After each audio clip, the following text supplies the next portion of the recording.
welcome to Senior Projects. Today is an exciting day. If it's your first time going through Senior Projects, I'm very excited for you because you're about to see something that's awesome. Senior Projects are all about year-long projects that students have been working on. Mostly something that they've decided out of their own passion and their interest. And today is an exhibition of what they have to show us. So, welcome. I'd first like to introduce our moderating panel and then the presenters. I'm Mrs. Nolasco. We have Mr. Roby here, Charlotte, and Arjun. So thank you. And presenting today, their topic is, or their presentation is Empowering Youth of Today, Leaders of Tomorrow. We've got Caroline Scanlon and Brittany Freed. So thank you.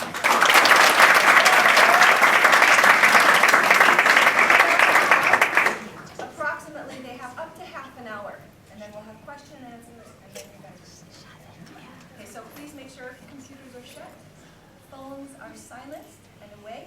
Give your full attention to the So good morning, HKIS, and welcome to our senior project presentation, Empowering Youth of Today, Leaders of Tomorrow. My name is Brittany Freed. My name is Caroline Scanlon. And together we decided to develop a self-sustainable, cross-cultural empowerment program. And so today we're going to throw around this word empowerment a lot. So we'd like to start off by defining what it is for you.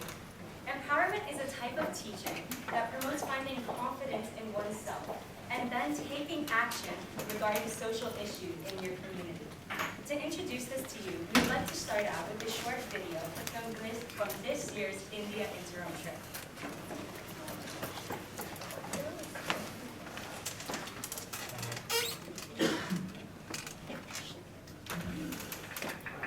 Wants to have this confidence instilled in them, and they feels like it's just a new way of thinking that everybody needs wants to have this confidence instilled in them, and they want to do something, and that, you know, as a leader you have the tools, you can give them the tools to do that.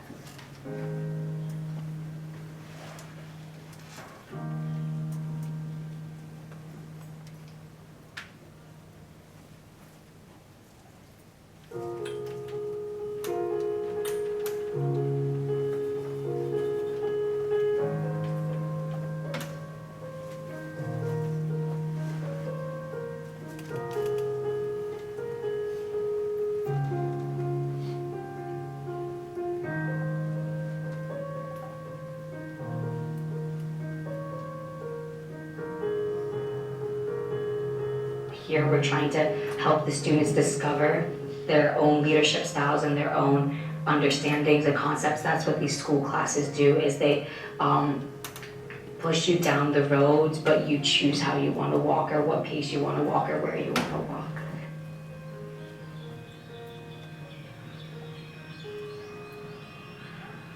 I think this trip is unique and a little different from other trips because instead of teaching skills such as language-related skills or speaking skills to students, it is a trip that teaches empowerment to students. And empowerment itself is being able to act or address an issue that arises in your society or in your life. And once they are empowered, they feel more confident learning these skills. So this aspect is quite different from the other trips, I think.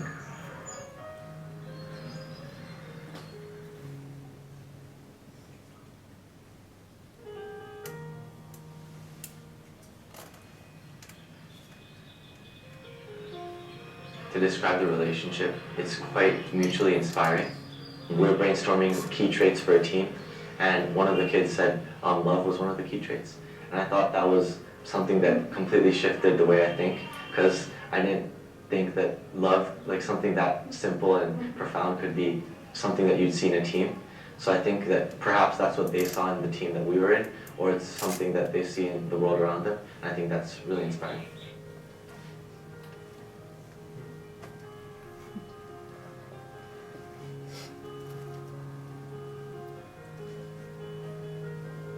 The presence of HKS in our school is very significant.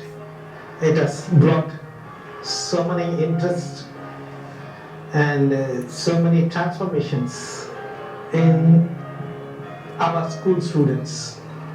we started observing certain changes in their thinking, in their behavior, in their interest, and they are slowly gaining the leadership qualities. After I met HKIS, I learned so many things from them. I have more confidence in this. I think I can change my society with the teamwork. I will apply this in my life when I become bigger and bigger, more and more.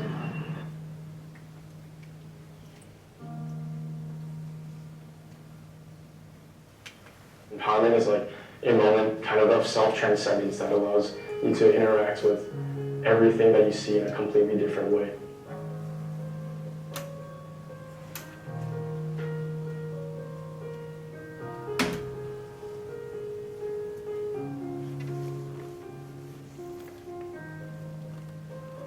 I want to be a teacher, but I never had any teaching experience before. So this trip would be like a trial run for me. So I was really excited and also nervous. And then on that first day, everything just clicked for me. And since then, I really enjoyed teaching, even day 2, day 3, and day 4. I loved watching them just stand up and be really proud of their presentations, of what they've done the whole week. And it's really rewarding for me when they're smiling after the week is over.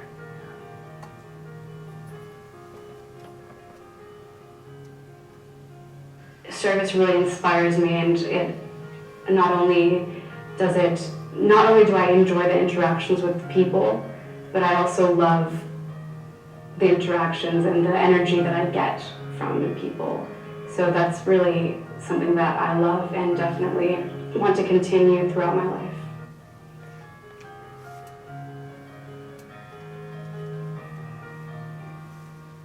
When I'm in an environment this intimate, it truly just strips away all of that, and you can really get to know people for who they are, and that's a great, great thing.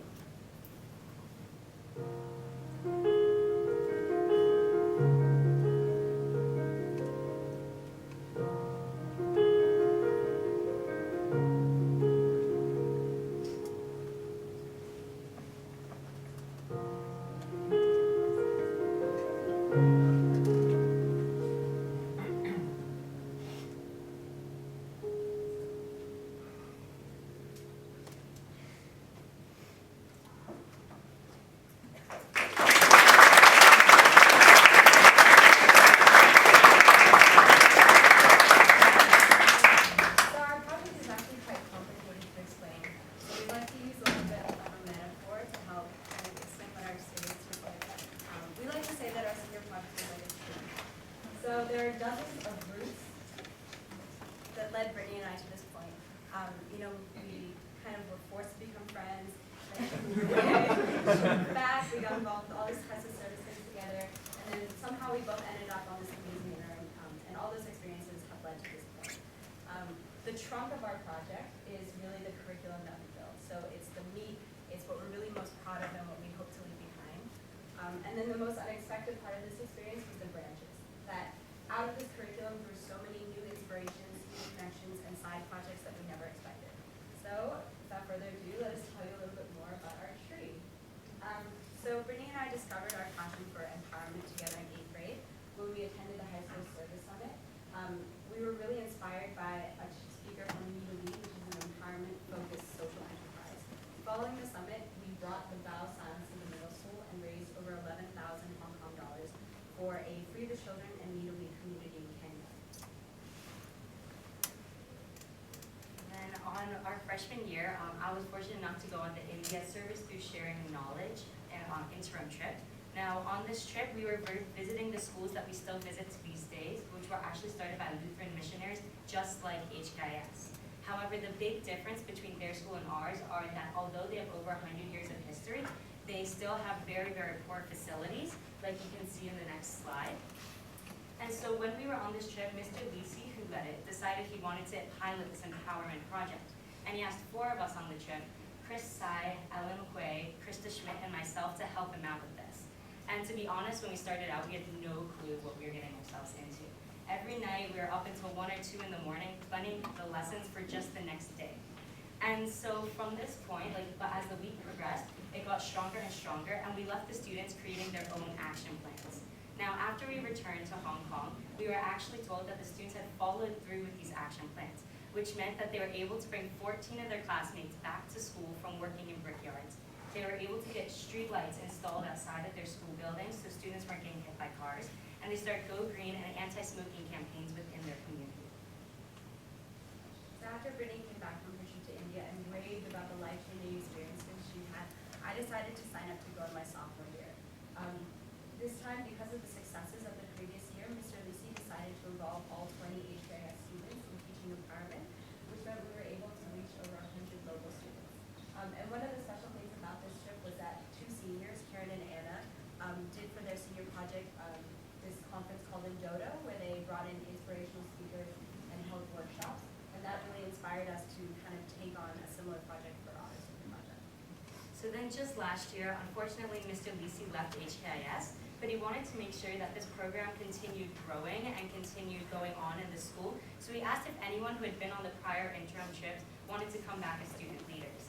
Now, fortunately, that year, I moved back to Hong Kong from Singapore, and Caroline and I discussed how powerful these experiences had been for us, so we decided to go back to Ambor as student leaders. Now, this year, we are able to use our experience to help craft a more effective curriculum and really tighten up the logistics of the trip so that we are able to work with Dr. Schmidt to make sure that all of our students were teaching in the same place at the same time. So before we talk about the curriculum and how we built it, we'd just like to acknowledge some of our mentors.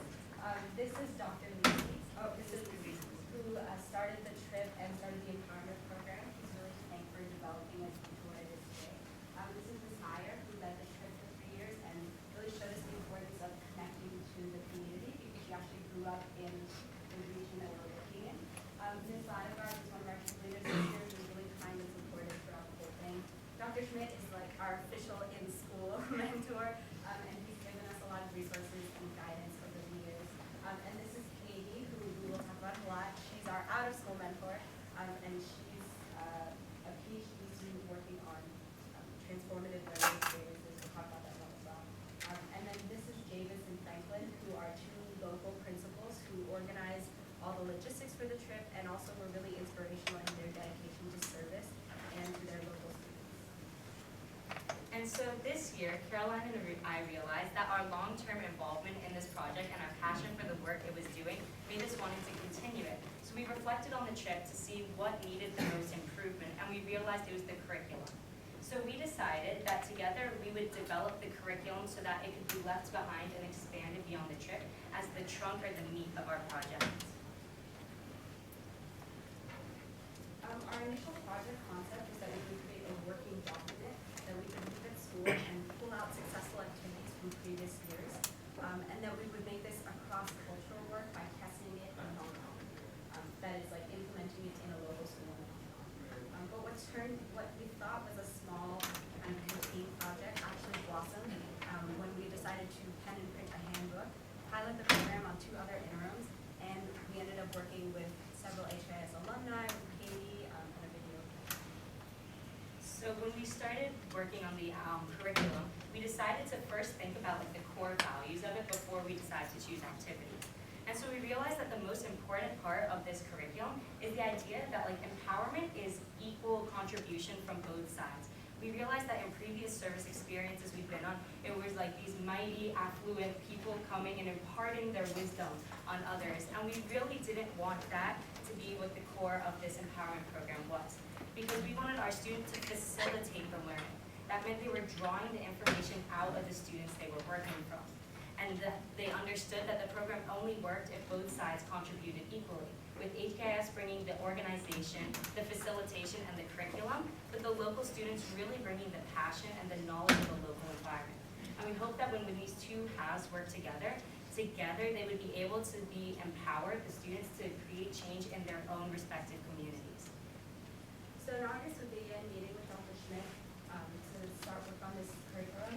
We had lots of dinner dates and just working sessions where we kind of sat down, we talked about what we wanted the program to look like, we talked about what was the best way to get that going, what activities. So this is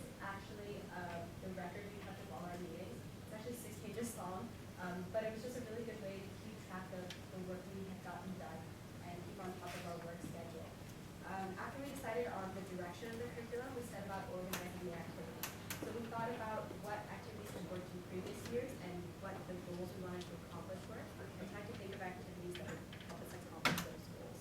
We also designed it so that although you can follow the curriculum from start to finish, you can also pick and choose the activities that work best for you. So even if your service trip doesn't have the same logistics as ours did, you can still use this handbook and carry out a program that fits your trip. In terms of gathering inspiration for the activities, we looked at three main sources. The first was Me to We, the social enterprise that we talked about. Brittany worked with them last summer, and so she had a lot of experience doing kind of social justice-oriented activities. The second was Katie, who helped us gave some research material and helped us come up with some original ideas. And finally, it was personal experience, which we thought about previous years and thought about what worked and came up with our original activities. That being said, building this curriculum definitely wasn't as easy as we had initially anticipated it to be. One of the greatest challenges was actually the language barrier. The reason is that the students we work with, be them in the Philippines, in South Africa, or in India, they've all been learning English only for a few years. This means that we need to use very limited vocabulary to explain concepts that are difficult for us to tell you about, even in native English. And so what we needed to do was find a way that we could build the activities and the reflections so that they were able to draw out these deeper meanings from the students without using language that went right over their heads. And so fortunately though, time management and collaboration were definitely not a challenge for Caroline and I, because we've been fortunate to be working with each other on large projects as far back as the last 5 years. This meant that we really understand each other's strengths and working styles, so we can pick up for each other's slack when we know the other needs it. So an example is in October, I was gone a lot for Me to We activities, and Caroline held a lot of meetings in my absence, and over winter break, I finished my college applications first, so while Caroline was turning hers in, I could get a head start on the lesson plans. This meant that we were allowed to use our time and technology to really balance the work and be as productive as possible throughout the year. And this is the curriculum structure that we'd like to quickly introduce to you. There are 8 sessions, as you can see here, and each session has an overall theme and purpose that also ultimately leads the program to its ultimate goal of a action plan and students taking action. Now, everything the students do, though, is tied back to their chosen issue. And so the first session here just introduces issues and lets the students choose what they want to focus on. The second, third, and fourth sessions, they introduce skills that we thought were very important to being able to actually execute this change. Then the fifth session is about brainstorming possible solutions. And following that, in the sixth session, the students combine the skills that they built earlier in the program with those brainstorming ideas to make their action plan. Finally, in the 7th and 8th sessions here, the students work on their presentation skills and their ability to talk to others by planning a presentation that they give to their other peers about their action plan. Now, within each session, we've organized the activities so that they follow this structure, acronym EARTH. We're actually really proud of this, that it actually fit EARTH. So the first thing we're going to do is an energizer, which is just like a short, quick game to get everyone active, kind of introduce the theme of the lesson, and then we do an activity which is really the main event. This is where we do something like lower the meter stick, which we'll do a little bit later on, which really is supposed to convey the important lessons we're trying to teach. And then the reflection is where we sit down and we talk about what did you learn from that activity, and we try and gain some deeper insight. The tie-in is about tying the lesson from the activity to solving issues in real life. So for example, if your group was interested in water pollution, then, and the session was about teamwork, you'd say, how can we use teamwork to solve water pollution? Finally, the homework prompt is just a short little prompt to get them thinking about what's happening next lesson. And following these activities in the EARTH model, we would have the reflection.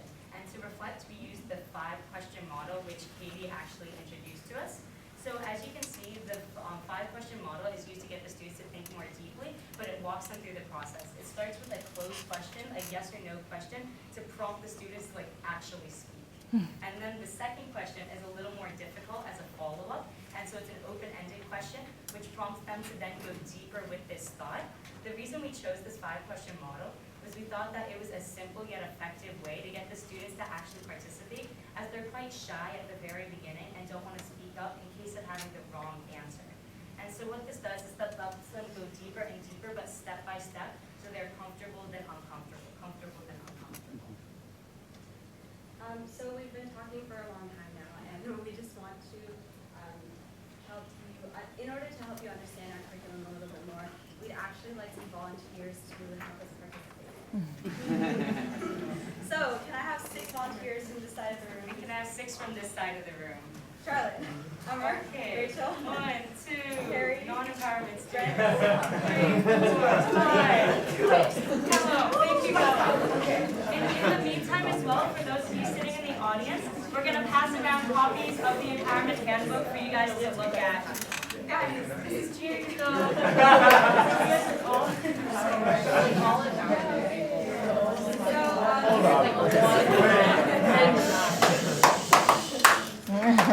thank you guys. So this is one of our most successful activities in the curriculum. It's called the meter stick challenge. What you have to do is all 6 of you have to keep 2 fingers on the meter stick at all times, and you have to lower it all the way to the ground without taking any of your fingers off. Okay? So if any of your fingers come off, you have to start at the top again. And we're going to set a strict time limit. You have 3 minutes to get it to the ground, or you have failed. We don't do that in the actual curriculum, but we have a presentation. So we'll get it going. This way so they can sit in the middle, and off you guys go. Ready? This one is one. That's two. Okay, these guys have done pretty sorted. So you make it much easier. Yeah, go ahead. Oh my God. I'm going down. Follow Billy.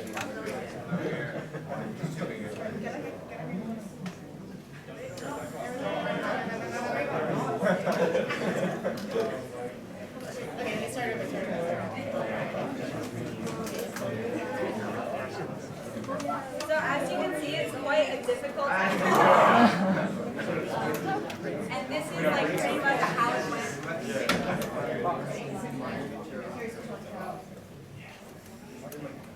Hello. So as you can see, it's quite a difficult activity. This is pretty much how it went in India, except it took us 10 minutes for the first group to reach the ground.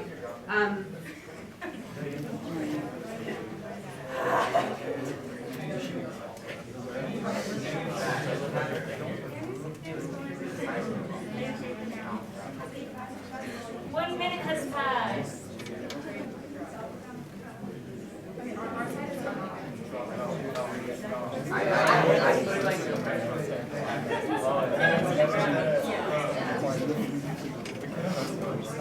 It sounds like something really simple, but as you see, it's actually a lot more difficult. So this is how we were able to use like really simple activities like this on the trip to actually convey this deeper meaning, such as teamwork or things like that.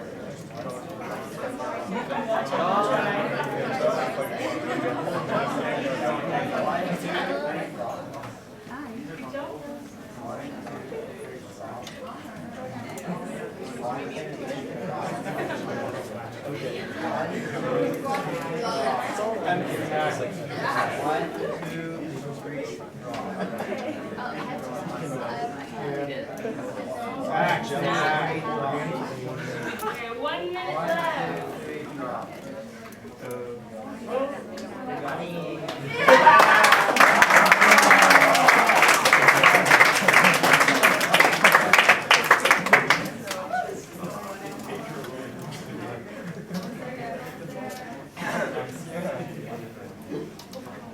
Thank you guys for volunteering.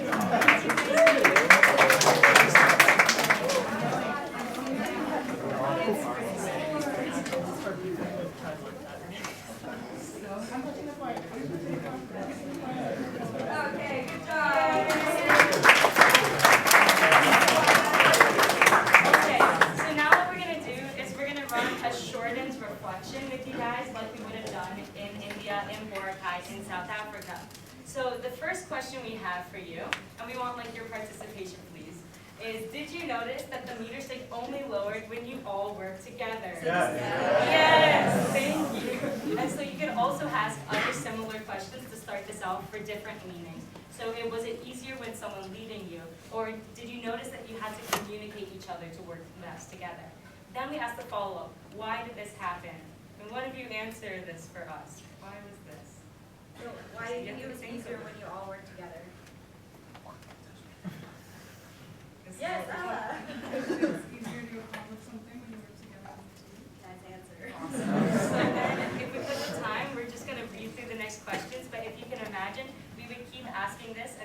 reach like an ultimate moral or goal, and that's how we would complete the reflections. So we would ask, do you ever see this in your own life? Why do you think that is? And then ultimately, how can you apply this to your chosen issue that you're working with? And that is how a reflection will go. Except there'd be a lot more awkward silence. Yeah. And a lot more miscommunication. Yes. So as we were writing the curriculum, we actually decided to turn it into a physical handbook. We wanted to create something that we could leave behind so that future generations of the India trip, South Africa, Philippines, whatever, could use it even after people with experience had left. Besides the curriculum, I don't know if you saw, but the handbook also contains tips on being a facilitator, how to hold reflections, and also like different instructions on how to implement the curriculum. As for teaching our HKIS peers, in prior years, we had always spent the meetings leading up to interim trips discussing the lesson plans themselves. And so this would mean that we land on the ground and know what the lesson plans were, but not how to facilitate them. And so fortunately this year, because Caroline and I were to develop the curriculum beforehand, this meant that we were able to spend our time together working on, as a team, for how we were going to actually deliver these lessons. So this meant that when we were in India, we were able to much better convey our meanings, we were able to build our own teaching skills, and we were able to work out the kinks before we got there. And now when we landed on the ground, we split our HKS students into 10 teaching pairs, and we then paired them with 6 to 10 local students who were really interested in the same issue. An example here is our water pollution group. And so what we did by having the students work together for the entire week was it not only strengthened the power of the trip, but it also made the empowerment program more meaningful because the students worked together for so long. They felt like family, and it made them more comfortable and open sharing together, which made the program more successful. I'd like to also add before we go on that we printed the handbooks with support and funding from the James A. Heritage Leadership Endowment Fund, which was very kind to support us. And also we'd like to thank Ms. Therese T. in the HKS Advancement Office, who put us in touch with our printing group and let us do the entire process. So besides our interim, we were also lucky enough to pilot the program on both the South Africa and the Philippines interim trips as well. Similar to Brittany's experience in her freshman year, they had around 4 or 5 students from each interim, around 20 local students. So leading up to the interim, we shared with them our handbook, some of our resources, and some instructions on how they might want to do it. But they really took the initiative to pick out the activities that they thought would best suit their situation. So for example, this is the journal of someone on the South Africa trip, and you can see they kind of pick and show the activities that they thought would suit their students best, which is the ultimate goal of our group.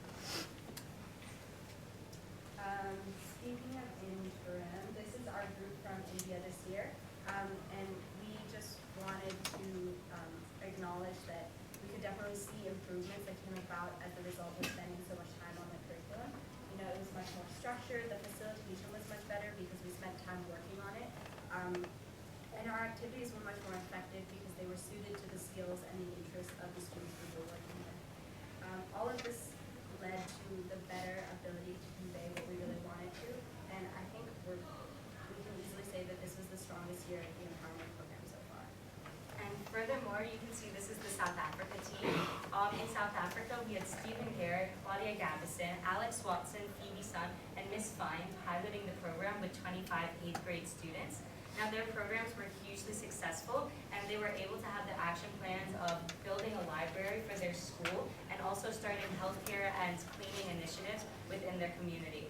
Additionally, on Boracay, we had Carlota Gomez Tapia, Kevin Shank, Megan Deal, Camille Vargas, Christine Lam, and Mrs. Pasamonte run the program.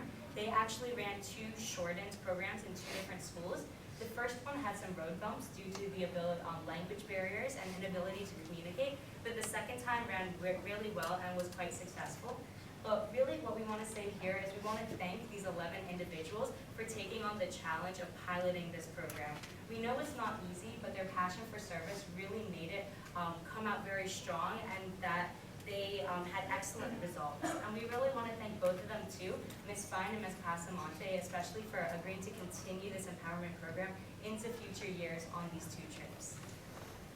So we talked a little bit about the things that led us to here, and you experienced for yourself a little bit of our curriculum. So now we'd like to talk about the things that have grown out of this project. The greatest result of our project has definitely been the changes that we've seen in the Amber schools. So we had the pleasure of talking to the principal of one of the schools whose students we work with, and she said that she's noticed that the students who work with us really take up leadership roles in their community. They have grown confidence and they're really interested in social justice and really taking action in their communities. I mean, that's the reason that Brittany and I are so passionate about this project, because we really believe in the power of empowerment to change lives and to inspire you.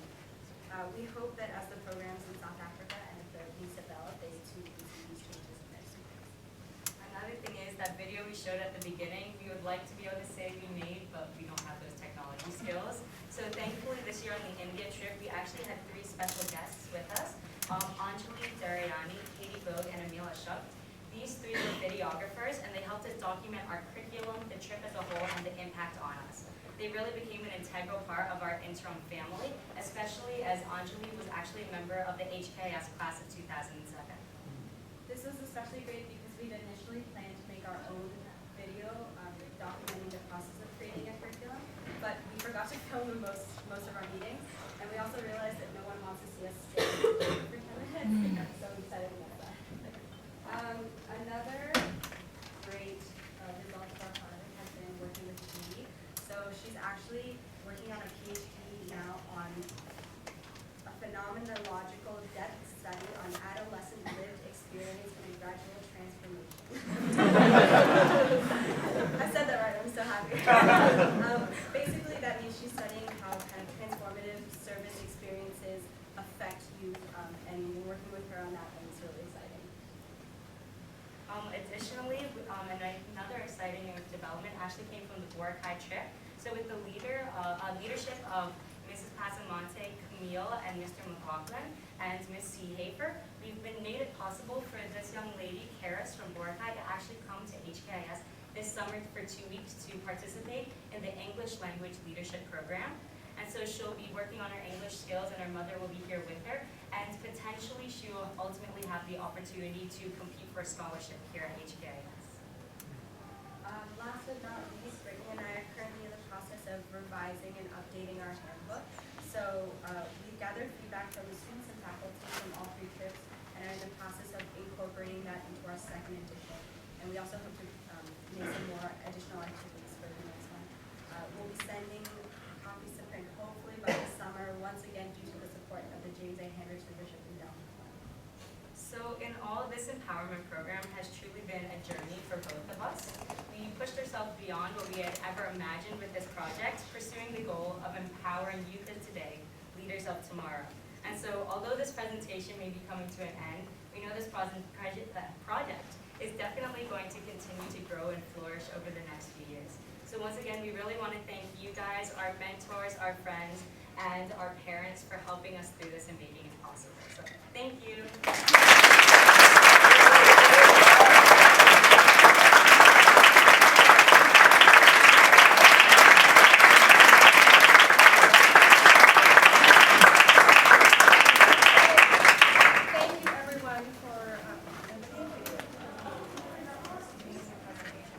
We have time now for questions, comments. Gigi. Hi, I actually have 2 questions. So the first one is, you know how you piloted the program in the Hong Kong medical school? How was your reaction there different from your reaction in India? Maybe I skipped that. What I was supposed to say is that actually we ran out of time and we didn't get piloted the Hong Kong schools. And we also felt that because we sent it on 2 other interim trips where the logistics were more suited to the curriculum, that was a better test of the cross-cultural value. Yeah. And my second question is, I know personally that both of you are excellent leaders. I was wondering, what is your vision or what are your goals like when you go off to college? Will you be returning to India or what are your plans? A personal goal for mine is definitely to keep up with this empowerment project and watching it grow, especially in the HKS community, but potentially beyond. The 2 of us aren't going to be that far away from each other next year, and so I know we're definitely working on working on projects, be it this empowerment program, most likely this empowerment program. We're also working with the Endodo group right now to develop their next step, which is a conference in South Africa. India. We're working on that right now in August. And also continue to work together with B2B, I think is something that we'll continue to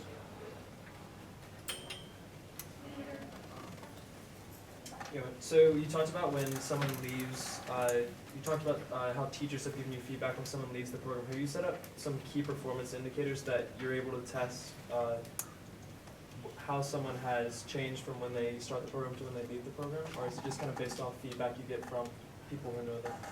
Are you referring to like HKS students or like the local students? The local students. Local students? Okay, so a lot of times we've been judging how it's been working off of if they follow through with their action plans. So we figured that like if they take the next step, that shows that they've really been engaged in it and principal feedback. But other than that, no, we don't have other measures of testing, and that's a really good suggestion. Yeah, that's a good idea. To incorporate into the curriculum when we're revamping it right now. I just want to thank you for reminding me of how proud I am that I came here. And this is a good reminder at the end of the year for me, myself, and I'm being very personal here. Sometimes we get caught up, teachers and administrators, in the minutia, right?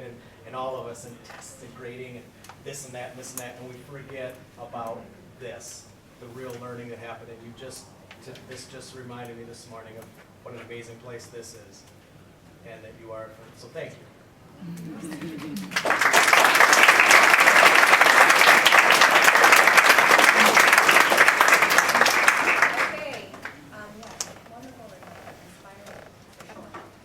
Thank you. You've been a great audience.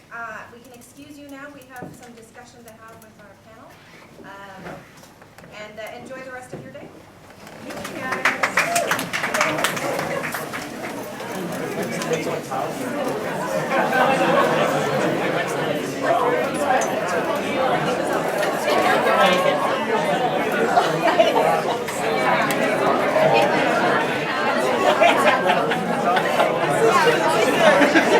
You startled me. I wasn't expecting him.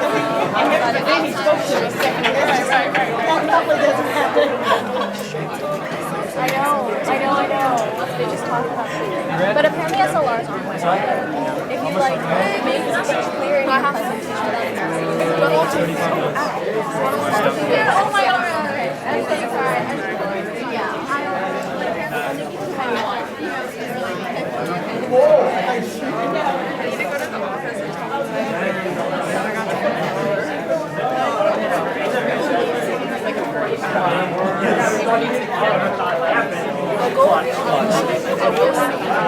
Let's go.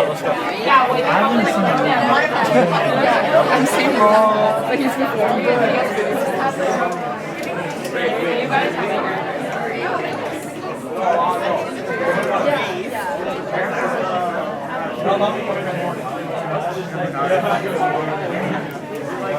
Yeah, I'll find out where it is. I'll send you.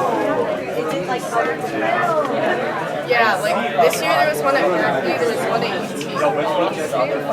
I'm not sure where that is.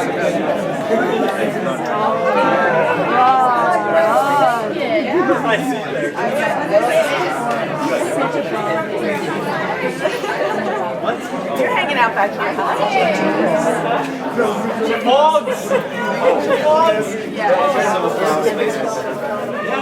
And I'm so excited to use the book next year. I'm going to